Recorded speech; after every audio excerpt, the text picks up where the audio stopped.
Well, g'day everyone. I'm Ebony Bennett. I'm Deputy Director of the independent think tank, the Australia Institute, and welcome to Australia at Home. The Australia Institute's main office is on Ngunnawal country in Canberra, but I'm currently staying with family. So before we begin, I'd like to acknowledge the traditional owners of the land on which I'm currently living, down on the south coast, which is the Yuin Nation, and pay my respects to elders past and present. And I also wanted to acknowledge the damage inflicted on the land and country down here by the recent bushfire crisis, which has really devastated basically the entirety of Yuin country, and a lot of the communities down here are doing it tough with back-to-back crises. Today is a joint event between the Australia at Home and the Australian Institute's Centre for Responsible Technology, and I'm delighted to be a part of today's discussion on human rights, AI and COVID-19. But a few rules before we kick off, if you'll allow me. We're essentially building this ship as we sail it, so please forgive us for any technical glitches. Please use the chat function, which I think if you hover underneath your screen should come up there, and I'll be opening up to you all for a Q&A towards the end of this discussion. We also recommend you make use of gallery view. I can see a whole bunch of people on my screen in front of me, and we just think it makes it feel a little more personable while we're all stuck at home isolating. There may be sometimes some video overload, so if things do get a bit glitchy, we might ask you to turn your cameras off, but please for now leave them on so we can see you.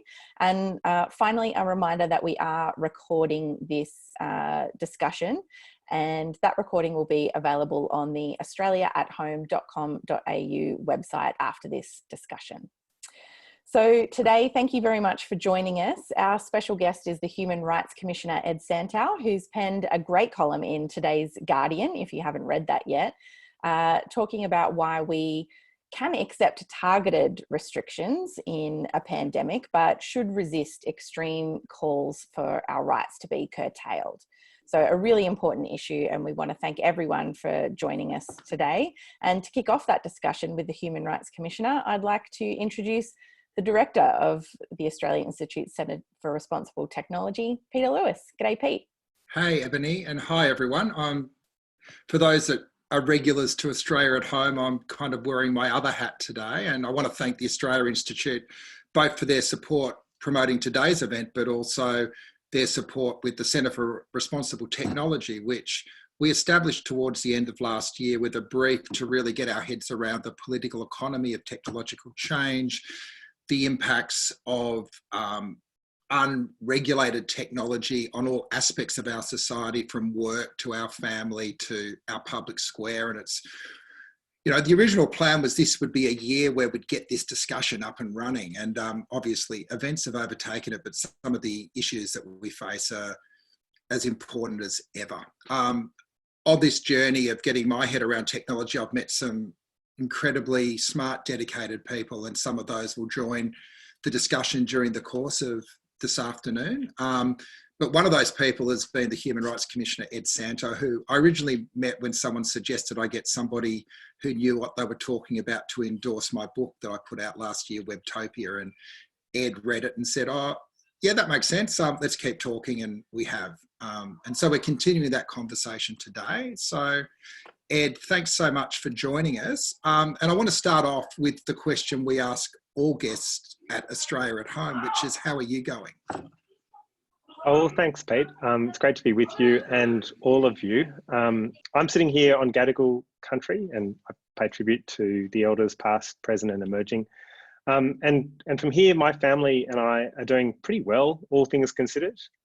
We certainly see the horrifying accounts of illness and death, especially from places at the moment like New York and Europe. And I feel very lucky to be in Australia. I feel lucky to have a job, and I feel really fortunate to be able to make a positive contribution in the job that I have. Having said all that, I'm not Pollyanna. The smaller things that we're all coping with are genuinely hard.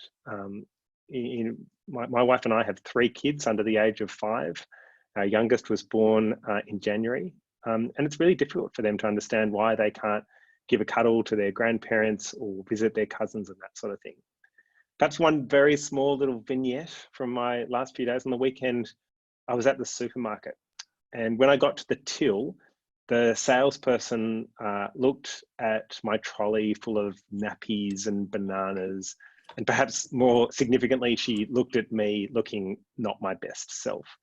And she reached down and offered me the opportunity to buy a single roll of toilet paper. I want to be clear, I gratefully took my chance, but I also kind of wondered whether I'd done enough to provide for my family for the next week. And that sort of feels like a bit of a metaphor that a number of the people that I've been speaking with are going through at the moment. Well, I guess we're all lucky enough to have homes, have citizenship. A lot of the people that you look out for aren't in that situation. And I know part of your work is looking at, for instance, what's going on in our refugee detention centres. So give me a sense of what life like there at the moment. Yeah, I mean, as you say, part of my role as Human Rights Commissioner is to inspect immigration detention facilities. And the Commissioner's been doing this now literally for decades. When you enter one of those places, the first thing that strikes you is that they're really tough environments. Over the last couple of years, in particular, the government has been undertaking a building program, and that makes them more secure, but it also makes them more like prisons. You can see on the screen now a kind of a typical room, or at least a photo from a typical room. This photo was taken at the Yonga Hill Immigration Detention Centre, which is just outside of Perth in a little town called Northam. Most of the rooms are kind of like that. So what I draw your attention to is that they're small beds. They're in this setup, they're bunk beds. It's really difficult to engage in social distancing if you are housed in a really small space like that. The other thing I draw your attention to in the photo is there's a toilet that you can see on the right of the picture. Opposite that is a shower. There tends to be no actual door between the bathroom facilities and the room itself. So just in ordinary times, that can be very difficult for people, because if I can be really explicit about it, you may literally need to defecate in front of a stranger, which generally we don't do. But also when you're talking about a situation like we have now, the challenge in an immigration detention centre and in other enclosed spaces is how do you make sure that, particularly when people go back to their rooms at night, that they're in a situation that is safe, that they're not inadvertently going to put others at risk or put themselves at risk, because we also know that infections and viruses can really spread like wildfire in closed spaces like detention facilities.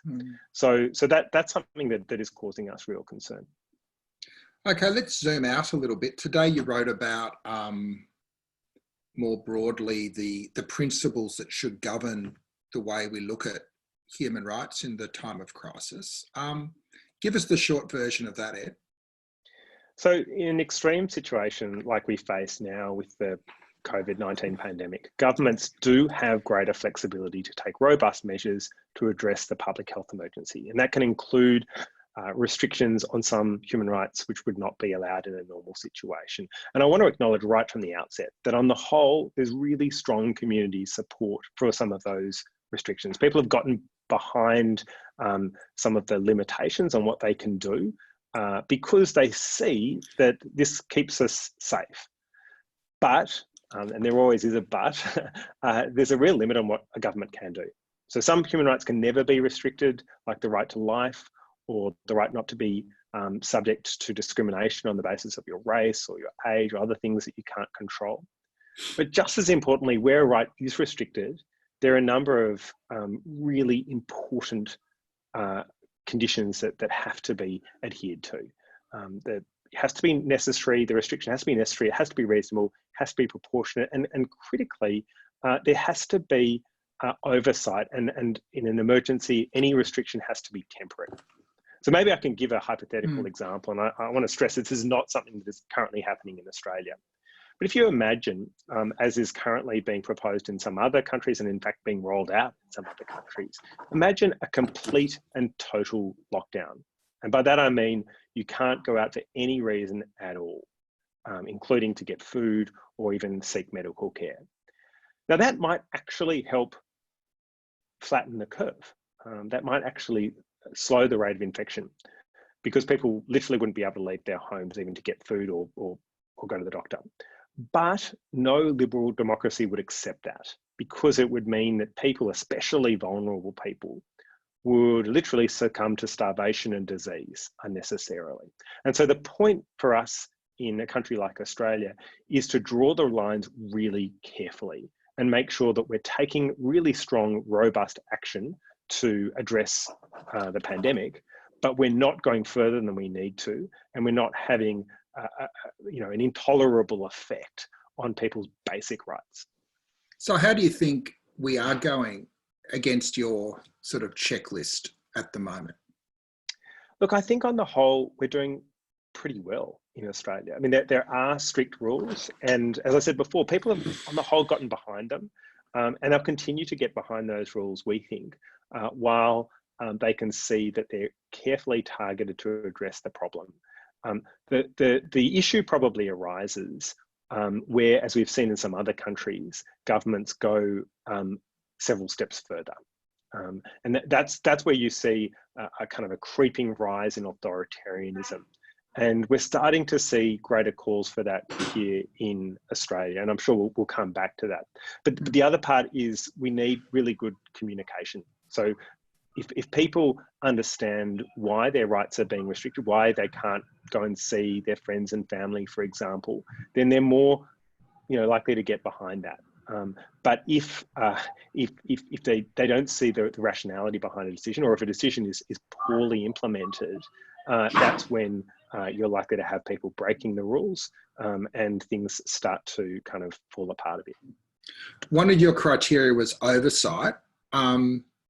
At the moment, we seem to have concentrated power at the executive level. I know Parliament's sitting today, but it's the last time for a while, and there is calls for some formal oversight there. Is that something that we need to look at seriously? I think so. I mean, we can understand why the government is in a position now where Parliament won't be sitting as frequently as it normally does. But we've seen in a number of other countries, as close to home as New Zealand, that you can actually put in place some really, really strong protections that serve our democracy well. And that's not just an abstract idea.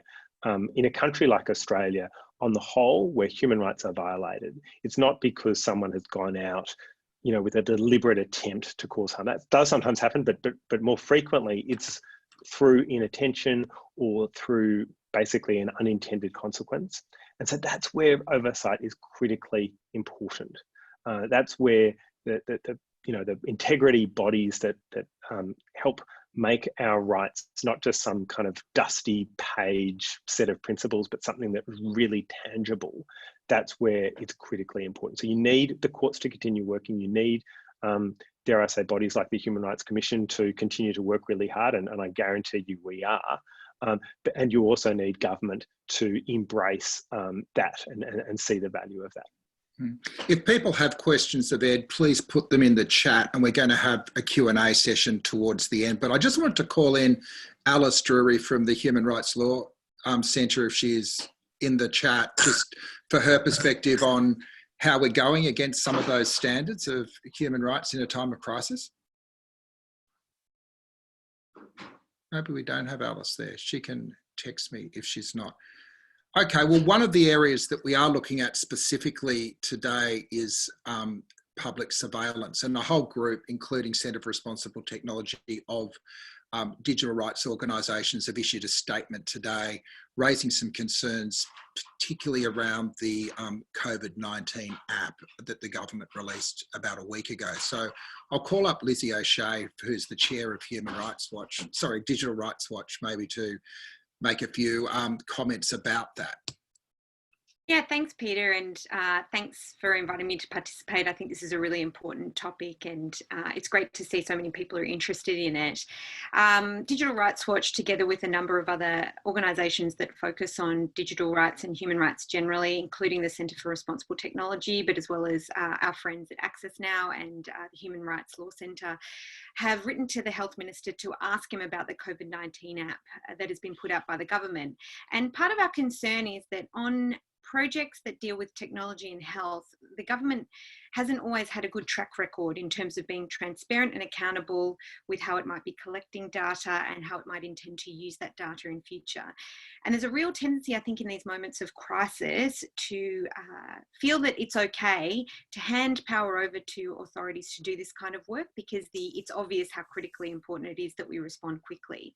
But our concerns are that government does need to be held accountable, and we need to talk about what it might look like after this crisis is over, and make sure that powers and data that might be collected by government authorities is really only used for the purpose that it was given, and that we don't see a surveillance creep. We don't see the entrenchment and the expansion of surveillance technology that already exists in the hands of governments and companies, and to try and make sure that any measures that we take now are fit for purpose and will be time limited, so that we don't sleepwalk into a situation where we've got hugely expanded surveillance powers that affect our digital lives. I think particularly there's concerns at the lack of any privacy policy in any sense that there'll be a sunset on the collection of personal information for people that download that app and actually start being followed. Yeah, well, that's right. I mean, I think a lot of countries are now experimenting with how to use technology to combat this virus, and it's understandable that they are doing so. It's sort of similar to the example that Ed was talking about before. You can see how this technology could be hugely powerful in trying to arrest the spread of the virus, much like a total lockdown would be as well. But there are limits on the kinds of measures that we ought to be prepared to tolerate in a liberal democracy, and it's working out where that line is. And I think when it comes to technology, it's important to remember that junking human rights for that purpose when it comes to technology projects is not a good thing, and it's actually not necessary. There's all sorts of ways that we could import and bake into design processes protections for individuals who do hand over their data for a good purpose, to make sure that data isn't used for another purpose, and to make sure that extraordinary powers that we grant to government and places like the health department are appropriately limited and have a sunset provision. So there's all sorts of ways, both legally and technically, that we can protect people's privacy. It's not a question of either or. And in fact, I think we'll get better take up in these kinds of measures if we do that. People can trust the technology that they might be put forward by the government if they know that those kinds of safeguards exist. And so we want buy-in from the public so that we can make sure these projects are effective. And the best way I think we can do that is to ensure that human rights are baked in from the beginning. We might try to bring Alice Drury in again now that I think we've actually found her in the room of 300 plus people, and your perspective on what we've been trying to get people to understand today, Alice. Yeah, great. Thanks, everyone. Look, I'm in furious agreement with Lizzie and everything that she's said. I think I do just want to note that we do have a bit of good news today, just bring us back to parliamentary oversight, which is that it looks pretty certain that the Senate is going to vote for an oversight committee. That's a select Senate committee for the political wonks, and that's really important because Australia is basically the only democracy in the world that's shut down democracy in the face of, or shut down parliament, I should say, in the face of COVID-19. So we should be keeping the pressure on for Parliament to resume as quickly as possible, as soon as it is safe to do so. But in the meantime, at least we do have, or we will have very shortly, a means of oversight. And I think that's really crucial so that we have politicians who are there who can ask hard-hitting questions about our human rights and how they're being impacted. I think to bring it back to the question of surveillance, what COVID-19 has brought about is really just exactly the kind of surveillance that we have been worried about and that we've been talking about now for a few years. Access Now and Digital Rights Watch have done really important work to highlight just how bad both of the major parties have been on issues of mass surveillance to date, including, trying to ram through facial recognition laws, ramming through encryption laws, ramming through phenomenally broad metadata laws. So in a sense, what we have now is a kind of expedited continuation of this disregard for our privacy and our democracy. So it's concerning in a sense, but it's also a good time to bring everyone's attention to exactly the sort of ask that we should be making with this technology, which are the things that Lizzie outlined. This technology can be designed in a way that is compliant with human rights. It has to be designed in that way from the beginning, which means not just picking up the Singaporean government's Trace Together app and adopting it in Australia. It means being a lot smarter than that, and it means being a lot more respectful of our rights than that. And I think as people on this call, members of the public or civil society or journalists, it's about learning what questions to ask. So it's about upskilling ourselves so that we know precisely where the bodies are going to be buried on this tech. If they've inserted something nasty, what are we looking for? And actually those questions are not as complicated as they might seem. It's not as overwhelming to get on top of this stuff as it might initially seem. So in a way, I'm kind of hopeful that COVID-19 is forcing us to get the public and all of us to a level of literacy around this stuff, because it impacts every single one of us.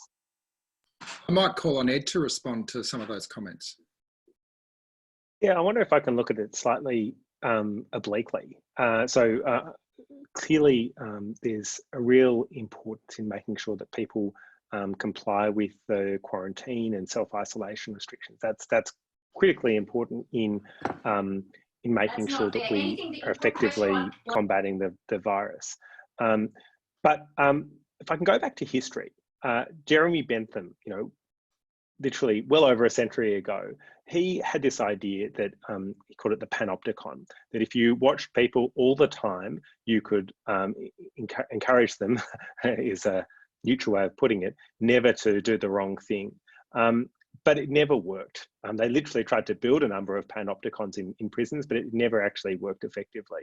What you need to do is get people to understand why we have these particular rules, and encourage people in a much more positive way to comply with those basic rules. You can't just take an authoritarian approach and have one police officer for every citizen and have them looking over your shoulder the whole time. That literally just doesn't work, as well as it being a huge restriction on people's rights. So I think the sweet spot for us as a country is explaining to people, taking the Australian public into the government's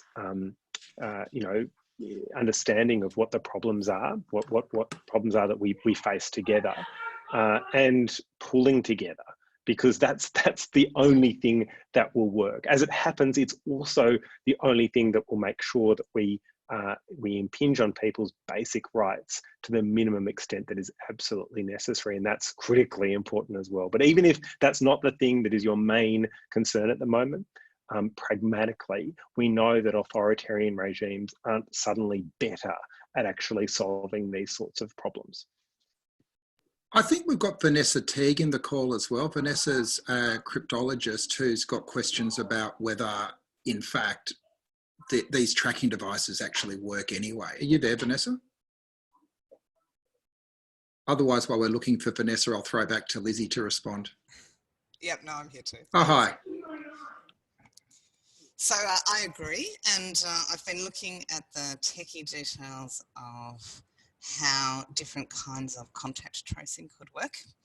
And I think I agree very much with what's been said already, that there is a potential to do contact tracing so that people can figure out when perhaps they have been at risk of infection, without necessarily implementing that in a centralised way that conveys all of that information to a centralised or government authority.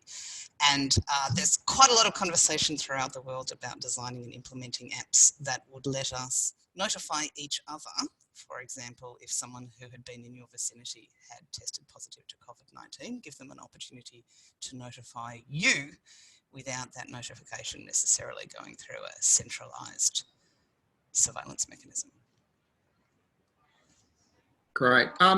Any questions going through the chat at the moment, Ebony? I just want to check in on what people are asking us.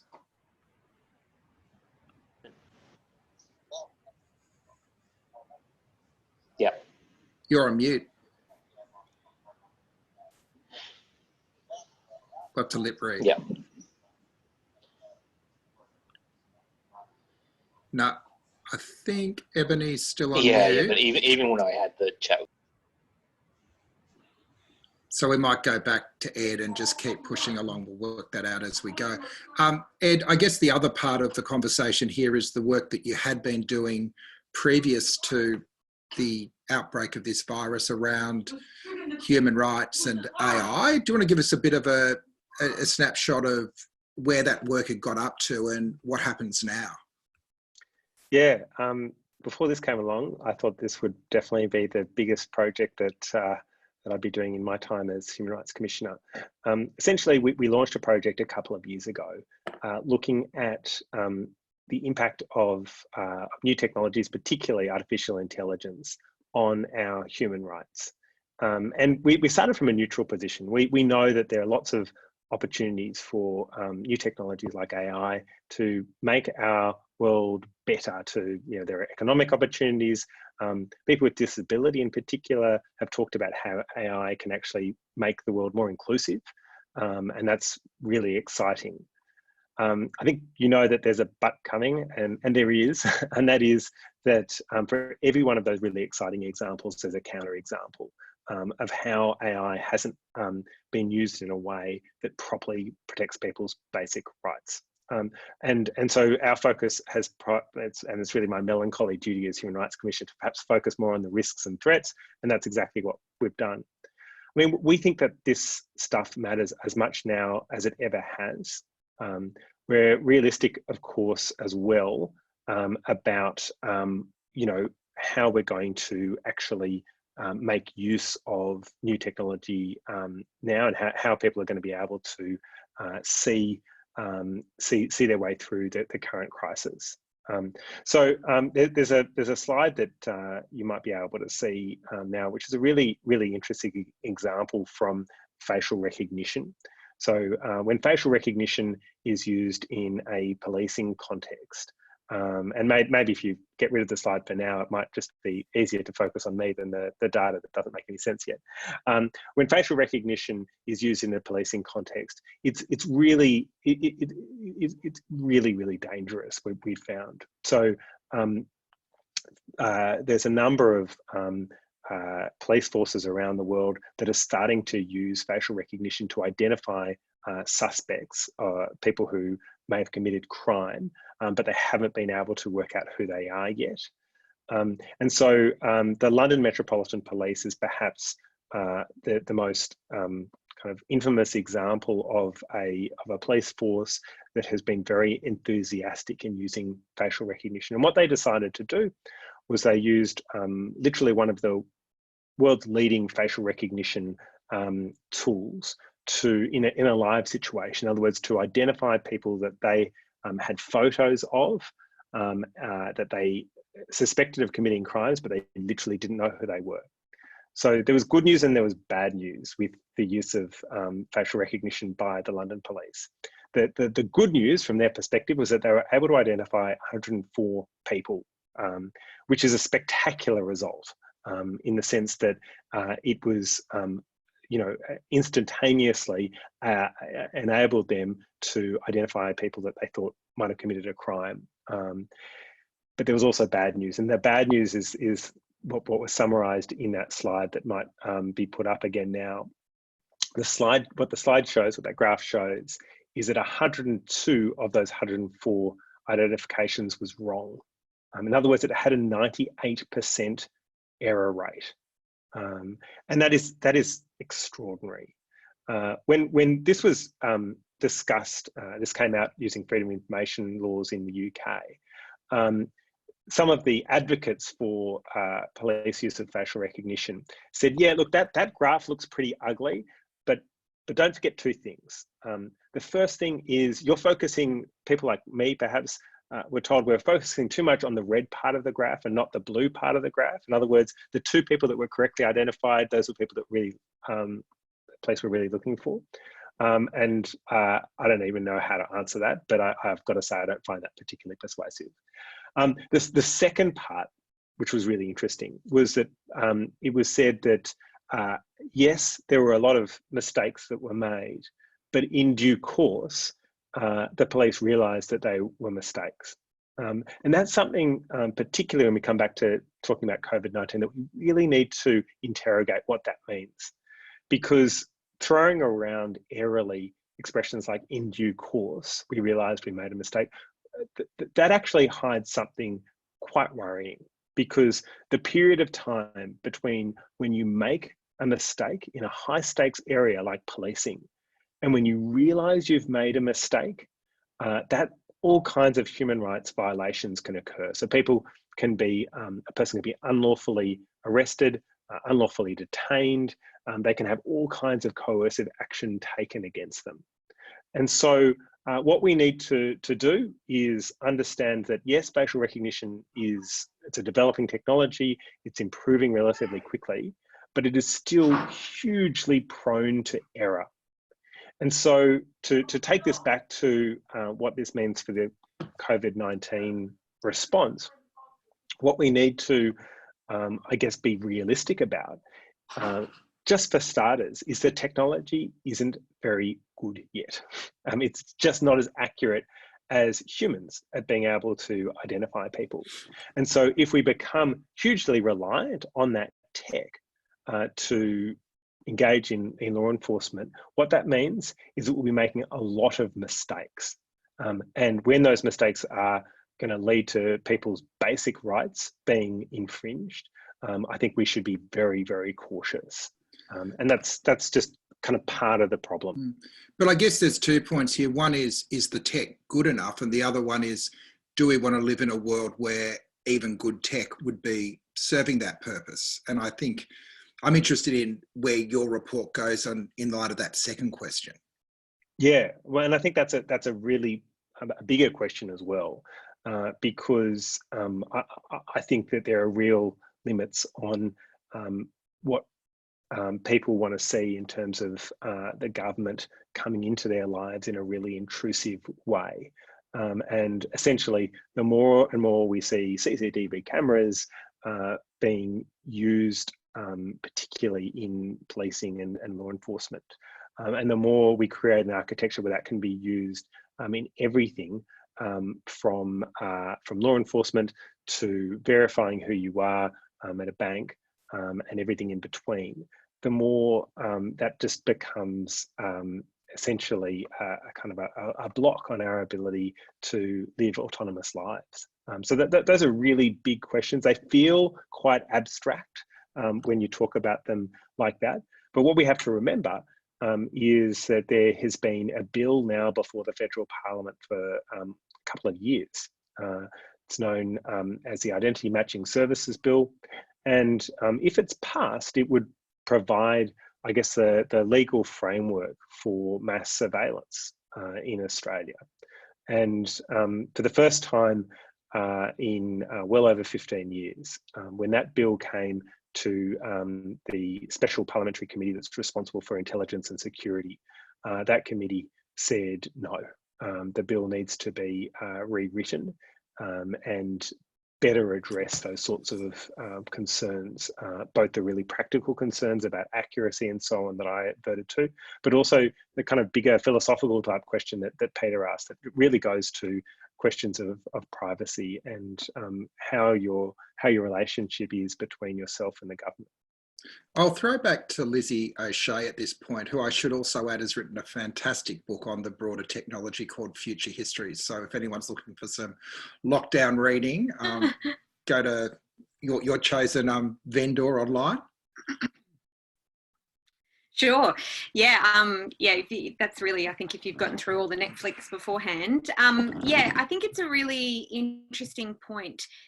We've really got a choice here between holding leaders to account and not. And I think that for a lot of people who operate within government, who work with surveillance and think it's a good thing for the job that they do, they often see these crises as an opportunity where citizens dealing with their own issues, they take their eye off the ball because they've got bigger problems and they see the bigger problems that are going on in the world, and they take this opportunity to put in place laws and powers that can be very difficult to remove later. I was looking this up last night that since the 9/11 terrorist attacks in New York City, I think there's nearly 86 pieces of legislation that were passed to deal with the threat of terrorism. And that's seen transformation in how law enforcement and intelligence agencies do their work. It also has a big impact on how we live our digital lives and in all sorts of different ways, not just with government, but also how companies do their work and how they might be in relationships where they share data with government. And so these things go on under the surface to some degree, but they do have an enormous impact on our democracy, and they're very difficult to remove. And what a lot of commentators talk about with the threat of terrorism is that you can't really remove it by legislating all these powers for law enforcement and intelligence. It's actually a political problem as well. It's something that we have to deal with in other ways and look for other solutions. Instead of just assuming that greater powers for those agencies will necessarily make us safer. And I think you can see how we're starting to see potentially a similar problem unfold with the COVID-19 crisis, that you can start to see how law enforcement and intelligence agencies might start to justify broader powers for themselves on health grounds, and it becomes very difficult to marshal a coalition against it. So this is the moment, I think, that we need to make sure we hold our government accountable. What I find really heartening about this particular time is that lots of people are really doing their best to try and stop the spread of this virus. We've seen a huge decrease in people going out. I appreciate, of course, that there are some people who don't behave themselves, but they're really a minority. If you look at the basic data that we have to kind of measure this, including foot traffic in places like the Melbourne CBD and the Sydney CBD, they're down by a considerable sum. So we shouldn't be investing, I think, resources in trying to police and entrench social distancing, which is what we think might happen, and what when Vodafone has shared information from mobile phone networks with Scott Morrison, with the government, that's the idea, to police social distancing. In fact, what we want to do is put our resources into elevating our capacity in our health system, to making sure that public messaging around the rules that we've got to comply with is clear. So, our Prime Minister isn't going to the football, for example, and that we therefore follow the example set by those in power. And the example that I don't want to see being set is where our leaders treat us all like suspects by default, rather than people who have rights and who have agency and want to contribute collectively to trying to stop this crisis and protect the health of the most vulnerable, which I think is actually where we are. Thanks, Lizzie. I note that we've got Scott Ludlam in the room, who fought many of these battles over previous public panics. If Scott's there and wants to say a few words, you'd be really welcome to. Sounds like Scott coming on. Hey, thank you for that. No, I'm mostly here to listen. Since you've thrown to me apologies that we weren't able to stop stupidities like metadata retention and the various other things that have occurred. I just think this is really timely, and I want to thank the organisers for putting this together and for everybody who's presented, because we're seeing the worst behaviours, I guess, of some of these actors using a massive public health crisis to put us on an artificial war footing and push through all this kind of stuff. So thanks everybody who's helped put this together. Absolute pleasure. I'll go back to Ed just to respond to some of those comments, but also just to round off your inquiry. How does it keep going through this process, and do you see it changing, or are you going to stick to your deadline? I think your discussion paper is currently out for public comment, and it wasn't just about facial recognition. The report's a fantastic piece of work that also proposes that we embed human right principles into the design of AI in Australia, which is actually quite profound in its applications. So how are we going to keep that momentum going, Ed? Yeah, I mean, we're not trying to be King Canute here and say that you can't innovate, you can't use artificial intelligence in any area. What we're saying is you need to innovate consistently with our liberal democratic values, and that includes baking in human rights protections. And so what our discussion paper sketched out very much in pencil rather than ink was what we thought were some of the most important things that we needed to do in a country like Australia to make sure that we get the best of AI, but we don't have, we're not kind of subjected to the kind of dystopian visions that we've seen in some other countries, and particularly in places like Xinjiang, where AI can be used as a tool of repression. And so we've given people until the 14th of April. We've extended our deadline for a month. We probably can't extend it much more than that to let us know their thoughts. So we've set up a website called tech.humanrights.gov.au, and you can send us a submission. A submission can be anything from a very formal document. It can be literally a couple of lines in an email. I think we got what a about song. a tweet? Yeah, it can be a tweet. We got a song Excellent. last time as well. We got 1 or 2 submissions in languages other than English, which were definitely challenging for us.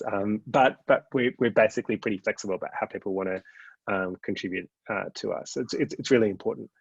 But I wonder if I can come back to one of the things that Scott Odlum just mentioned, and I think he referred to the language of war that is used quite a lot at the moment, and we see that more and more, that people tend to use the metaphor of war to describe what we're going through, and I share Scott's concern that can kind of pave the way for some dangerous thinking. What certainly is true is that whatever we're going through is incredibly momentous. But what we need to do in these really testing times is to stay true to our values, including democracy and human rights. What that means is that when we are out the other side, when we've won this battle, and I think we will, I'm very confident that we will, that we'll do so with our fundamental decency intact. In the piece in The Guardian that Peter referred to, I talked a little bit about a famous example in the middle of the Second World War, when it really looked like Britain might well succumb to the Nazi onslaught. And at that particularly dark moment, there was a very important case that was taken to the highest court in the United Kingdom that essentially was about whether the UK could lock people up simply because they had some kind of hostile association, was what the law said. And Lord Atkin wrote a very, very famous judgment where he essentially said, amid the clash of arms, the law is not silent. In other words, those protections, those basic protections that we have in a democracy have to be able to remain in place even at our darkest moments. And certainly, while he didn't prevail in that particular case, with the benefit of historical kind of oversight of what took place in that case, his view was definitely the view that we all kind of point to now. And so we're going to be facing some really difficult decisions. Our leaders are already facing some incredibly difficult decisions, but we need to be guided by a very strong sense of principle, rather than solely being guided by expedience. Excellent. Now I'm going to hand over to Ebony, who's been running the chat and I think is off mute now, to go through a few of the questions we've been hearing and maybe call a few people up to the plate. Yeah, apologies for being muted earlier, everyone. Osmond Chu, if you're on the line, I was going to throw to Osmond for a question. Are you there, Oz? Yeah, I am. Yeah, sorry. that's all right. I guess my question relates to the likely expanded use of technology that we are seeing right now, particularly for government services. With the increase in applications to Services Australia, I guess the digitisation of employment services, I guess one of my concerns is that there's a danger that the habits and processes become entrenched because of the speed at which they're being adopted and are much harder to change. So we don't have things like the application of ethical principles and no human oversight by public servants. So I'm curious, how do we stop that from happening right now? to ensure human rights don't get deprioritised in an environment where there is less scrutiny? Ed, Lizzie, Ed? I'm happy to take a first swing at it. The first thing, and this sounds really prosaic, but the first thing is we need to have proper oversight. There's no reason for the courts and integrity agencies and the parliamentary oversight itself to close down. We're actually all super adaptable, and we can find other ways of making sure that we can perform our core functions. So that's really important.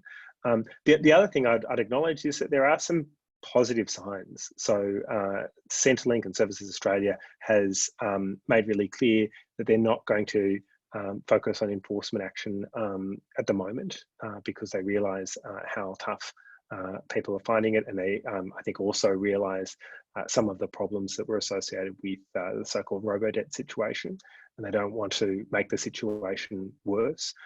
So I'm really pleased that on some issues the government has been really proactive and has listened to genuine human rights concerns. But that the nature of a democracy, any democracy, is that government needs to be held to account. The Human Rights Commission feels as strongly about that in terms of our own work. We need to be held to account as well, and that can't ever take a break. If I could jump in, I was just going to offer some other thoughts. There are some people who've written on this topic extensively. One of them is Virginia Eubanks, who's written a book called Automating Inequality, which looks at how the automation of the welfare state has very serious implications for people who are very vulnerable in society who rely on it to live. And also the Special Rapporteur on Extreme Poverty recently wrote about the automation of welfare states across the world and how this was problematic. And I think there's lots of things that we can do. I think politically we need to reclaim the space that people who are recipients of welfare are people who have rights and deserve to be treated with dignity. And the idea of the welfare system is not to be a source of stigma, but it's actually about giving people the right to live full lives even when they may not be employed, for example. So there's a political question I think we need to push back on there. I also think there's ways in which, as a matter of law, we can do things. One of the great concerns that me and many other people who have been activists on the topic of robo-debt, one of our concerns I think is that it took such a long time to show that this program was unlawful and that the decisions that were made using this technology were faulty. And really we've got to change the dynamic where it's not cheaper for the government to outsource some of these policy decisions to technological processes in the hope that they can benefit from the time it takes to then potentially overturn these decisions at a later point. And I think that might be, for example, preserving when a decision is questioned or appealed, when it's made by technology or it's assisted by technology, to preserve the position that is most generous to the person who is the rights holder. You can enshrine that in legal principles and legislative arrangements so that there's not some advantage in essentially experimenting on people and poor people particularly when it comes to delivery of welfare services, and waiting then for the potential for that to be overturned later by a court and obtaining a benefit in doing so. So there's mechanisms you can introduce legislatively as well. I think that's going to start with building a strong movement and coalition of civil society organisations who are prepared to work together and support calls to improve access to welfare and to make sure that organisations like Centrelink and the department that's responsible for them are not encouraged into a situation where poverty is seen as something to be managed and poor people are to be disciplined, and instead see it as genuinely something we all commit to supporting and funding because everyone has rights that we're entitled to have respected, and the state needs to step in and resource the protection of those rights when needed, including by paying out welfare payments for people who are unemployed or are poor in other ways. So I think that we can all contribute to that, and hopefully over time we'll also then get legal processes that offer greater protection. Thanks, Lizzie. Kate Lappin, I'm going to come to you next, but I did just want to have a quick word on the idea of oversight in Parliament, as Ed had referred to, and scrutiny of the government's decisions during this crisis. And the Australia Institute worked with a group of retired judges last week to throw that idea into the ring of a New Zealand style oversight committee, multi-partisan, It sits when Parliament's not sitting just online, has the ability to call ministers and other public servants before it, and all of those are available online to the public. And it looks like that idea has grown momentum over the last week, and something similar to that will be instituted while Parliament sits today, which is good news because there was nothing like that set up, and Parliament, was due to be away for several months. Kate Lappin, are you there with your question? Thanks, Ebony. Yeah, I just wanted to ask Edward and the speakers whether they'd been giving any thought to the sort of institutional frameworks that might need to be built to really provide independent oversight, perhaps something almost akin to the Human Rights Commission in that it would operate with statutory powers. I think this has been discussed in some other countries, both to look at the issues that you've been raising around surveillance and use of personal data, but perhaps also to start looking at what corporations are doing with metadata, and to think about how data could be used as a public good, and how some of the wealth that's been generated from data should be more equitably shared. And I'm not sure, I haven't looked at the Commission's work. I'll try and do that after this, but whether that sort of institutional framework that we might need is part of the work that you've been doing. And the starting point is to ask the question, what changes do we need to make because of the restrictions that apply to all of us at the moment? So I think I started at the top of the hour talking a bit about our work inspecting places of immigration detention. And for all of the obvious reasons, we can't perform that function in the usual way at the moment. And so what we're trying to do is adapt, work more closely with Border Force, have more frequent kind of exchanges of information that is genuinely exchanged, although the information is mostly going from them to us, so that we can see really clearly what's happening. We can speak with people who are experiencing immigration detention and so on. And so that's just, in a sense, a microcosm, I think, of what the oversight bodies more broadly need to do. It's what are the adaptations we need to make to deal with an extraordinary situation so that there's not an accountability gap. That's the critical thing that I think we all want to avoid. Thanks. I'm going to throw next to Russell Johnston. Russell, are you there with your question about smartphone apps?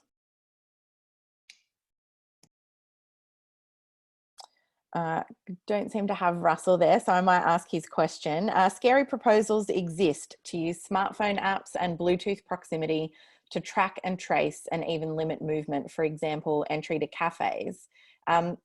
Is there anything in place that's monitoring how this kind of technology is rolling out that the panelists know of?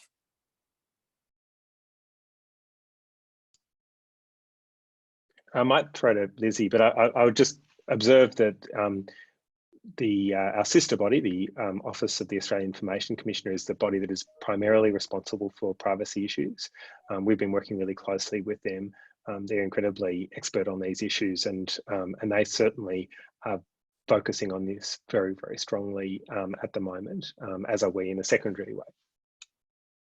So there have been news reports that the Office of the Information Commissioner and the Privacy Commissioner there's privacy commissioners that exist in different states, are involved in some form of consultation, but there's very limited knowledge about what that involves or what that looks like. We did know that last week Scott Morrison said that, well, he ruled out the idea that the government would be obtaining data from mobile phone providers, which has been floated and was being discussed at the time in the United Kingdom. And then it's turned out that that's actually happened. Vodafone has shared a bunch of mobile phone data with the government. It's not clear what was contained within that data set. It's not clear whether other providers have done the same. It just feels a little repetitive, I think, as a digital rights activist and a member of civil society who talks about these things, to constantly have to be saying to the government that if you're going to engage in some kind of project like this, you really have a duty to tell us what you're doing and to offer some transparency and reasoning behind why you might be collecting that data, and then how you're going to manage it using how you're going to manage using that data going forward. And their track record is so appalling on this front, in my view, that I think we should be very sceptical that that basic ideas of privacy are going to be respected. So I think we should be asking these questions, like Alice from the Human Rights Law Centre referred to before. We should be starting to ask these questions in a pointed way and realise that it's not just a question that digital rights activists need to be asking, or technological people or cryptographers like Vanessa. It's actually all of us, because it affects us all. So that's what I think we need to learn from this, that these very invasive technologies exist. The government can get access to data and technology to increase their powers. We need to work together across a broad spectrum of civil society, of activists, of community organisations, to try and hold government account when they try to do this, and say that we have reasonable expectations of privacy that we think ought to be respected. Thanks, Lizzie. And one final question from Jane to Zoe. Jane, are you there with us? Yes, I am. What's your question for the panelists? Well, I think it was the discussion about human rights being a little bit of sort of benign neglect. And my question is, given that human rights abuse, which is putting it pretty mildly, of first people since colonisation, has just, people don't even notice it anymore. And the treatment of refugees has been so utterly dreadful since mandatory detention was implemented, which was 1992 now. How can we say that the human rights abuse is unintentional? Perhaps that's one for you, Ed. Yeah, I mean, it's not always unintentional. I think it'd be fair to say that the Human Rights Commission, sometimes to our peril, has been absolutely crystal clear over a very long time in saying that the government needs to do a number of things to provide effective protections for asylum seekers and refugees and other people as well who are caught up in immigration problems in Australia. And those things are wholly within the power of government on the whole to deal with. There are some, to provide an example, before the coronavirus, the average period that someone might be detained in an immigration detention centre in Australia was, a bit under 500 days. When you think that in a country like Canada, it's about 13 days on average, we're orders of magnitude greater than the sorts of countries that we would compare ourselves to ordinarily. And those are choices. We need to make better choices often in order to protect some of the most vulnerable people in our country effectively. I mean, we have, just to give another example, we've got a Royal Commission at the moment on people with disability. And that shows, again, some real neglect, but it also shows where choices have been made, unfortunately, not to protect people's human rights effectively, and in that case, people with disability. So it's a combination of choice and also, I guess, a neglect, and we've got to do better on both fronts. Thanks, Ed, and thanks everyone for joining us today. If you are interested in further discussion, I guess, of human rights, make sure you tune back in tomorrow for the next Australia at Home event, which is an interactive discussion with Northern Territory Senator Malarndirri McCarthy and GetUp's Indigenous Campaign Director Larissa Baldwin, talking about what COVID-19 means for Indigenous communities. I want to thank Ed and Lizzie O'Shea and Pete for their time today. Thank you very much. Thank you to everyone who asked questions. And again, don't forget to check out australiaathome.com.au for all the upcoming events. This Easter Sunday, there's going to be a service with Tim Costello and Brad Chilcott, so look out for that. If you're interested in oversight and scrutiny, visit tai.org.au for our latest research on that and how it compares to the New Zealand model. And tomorrow you might be interested in an Australia Institute webinar with Wayne Swan, the former Treasurer, and Richard Dennis. That's tomorrow at 11 a.m, discussing how coronavirus has led to the complete reshaping of Australia's economy. So again, all that information is available at tai.org.au. And for future events for Australia at Home, that's australiaathome.com.au. Thank you so much for joining us, everyone. The recording will be available after this discussion, and thanks again to all of the special guests today. Thank you.